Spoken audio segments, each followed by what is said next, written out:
I think majority of the smuggling will cease when we can find a way to actively enforce. Now, I cannot speak for the tobacco industry, but in the vape industry, for example, last year there were about, I think, close to 45, 50 import.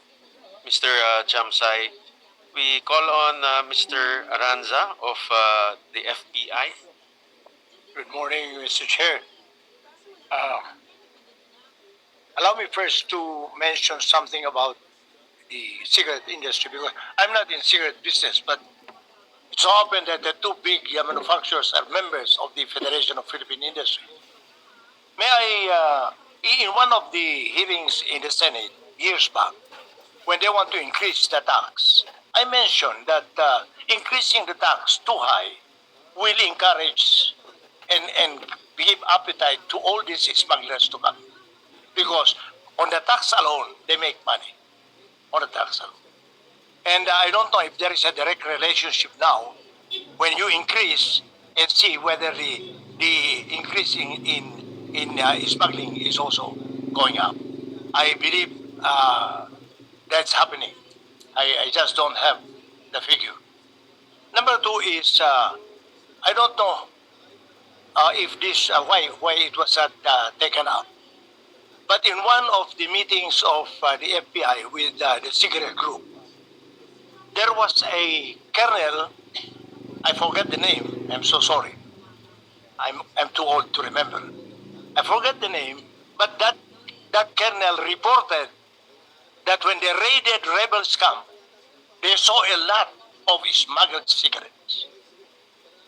And to me, I can surmise that that is because it is light and a high value. So it might be a source of funding by these rebels. So I think government should look into this too. And another issue that I gathered from the people from cigarette business is there was also a raid conducted at Clark, the Special Economic Zone. I don't know what happened, but there is a manufacturer. So it seems that smuggling is not only coming from outside. It is coming from within the Special Economic Zone, especially in an area where you declare it as a free port, but it's a combination of a free port and you also allow local manufacturers to put up their plant there. So it is so hard for you to detect whether this is part of the 70% or 30% that the text written on the cigarette packs are in Filipino. So how can that be for export? I don't know of any country which is Filipino speaking, except Philippines. So it must be in the Philippines. So, by the way, I will be also submitting to you, Mr. Chair, the column that I've written in time with last July 25th, when we had our first